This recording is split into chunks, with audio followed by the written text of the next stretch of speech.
o naufrágio da embarcação Concórdia, que seguia para Fernando de Noronha, não é o primeiro acidente registrado nesta rota não, tá? Há pouco mais de 2 anos, outro naufrágio de embarcação de carga ganhava as manchetes dos noticiários.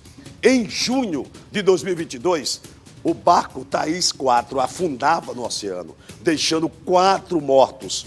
Outros 2 tripulantes nunca foram encontrados. Familiares das vítimas deste outro acidente também desconfiam que o excesso de peso pode ter ocasionado o acidente. Você vai ver agora, aqui, ó, na tela da audiência aqui da TV Ponta Negra. Solta, Manu. Aos 50 anos, tudo o que o Márcio tem de concreto é esse atestado de óbito, com várias informações imprecisas, como o local e as causas da morte do pai. Teve que ir à justiça para poder, depois de 2 anos, conseguir um atestado de óbito. Mas com causas inconclusivas, né? A gente não tem o atestado de óbito, motivo e tal, não, é só um mandado judicial e acabou-se, pronto.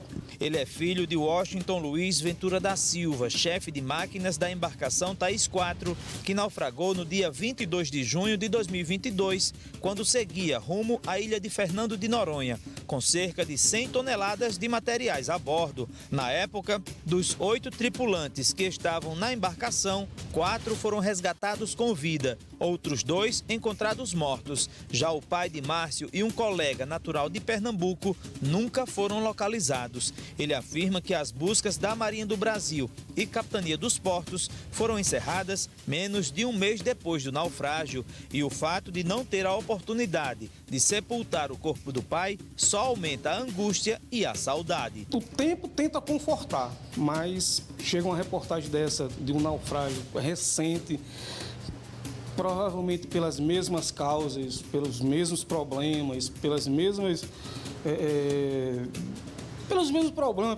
coisas que já tinha acontecido e ninguém tomou uma providência para fiscalizar uma coisa, aí volta à tona, volta com peso total, e é uma coisa que complica, dói bastante. O Adonai Wilson é um dos advogados da família do chefe de máquinas da embarcação Thaís 4 e explica como funciona a elaboração de um atestado de óbito, mesmo sem a localização do corpo da vítima. Quando não são localizados os corpos, aplica-se o Instituto Jurídico da Morte Presumida, né? Quando não há localização dos corpos. Foi o que aconteceu com os 2 do Thaís 4. Exatamente, foi o que aconteceu. Desde o último final de semana, quando a embarcação Concórdia naufragou na conhecida Rota do Medo, o Márcio acompanha pela televisão as últimas informações sobre o 12º naufrágio registrado no mesmo trecho nos últimos anos. Ele afirma que alguns fatores contribuem para essa rotina de tragédias, entre eles as condições das embarcações e a falta de fiscalização adequada quanto ao peso transportado. Pelo que eu conversava muito com meu pai, era muito próximo com ele com relação a isso, infelizmente é excesso de carga, peso, excesso de carga. O problema dali é o excesso de carga, porque quanto mais, entre aspas, o navio chegar pesado lá com material, a empresa vai ganhar, que eles ganham por peso. Então, são coisas absurdas. Pouco mais de 2 anos depois do naufrágio da embarcação Thaís 4 no litoral do Rio Grande do Norte, a Justiça de Pernambuco condenou a empresa a pagar uma indenização aos familiares das vítimas. Mas a empresa contestou os valores e, por isso, recorreu da decisão que saiu há cerca de 10 dias. De acordo com o Gabriel Almeida, advogado que representa a família de Márcio, pouco se pode falar sobre o processo, mas com base em denúncias do sindicato da categoria, algumas embarcações enfrentam sérios problemas, o que pode estar contribuindo para os naufrágios. Nós observamos que são embarcações muito velhas, algumas ali com rádio preso com um pedaço de isopor, altos pontos de ferrugem que por vezes é normal porque é uma ambiência muito salinizada, né, pela própria água do mar, mas ela tem uma condição documentação e um parâmetro mínimo. É óbvio que existe um limite documental. Se a documentação tiver ok, a Marinha vai observar.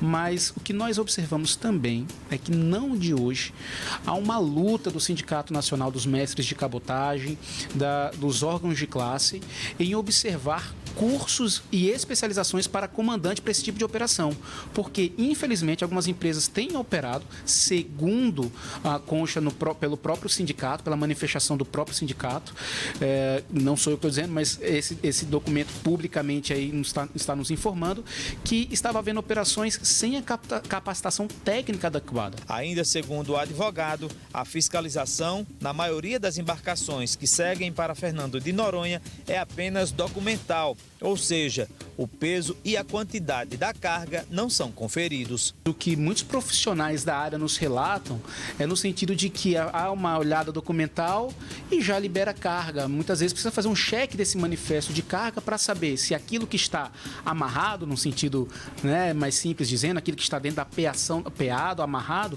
condiz com o manifesto de carga.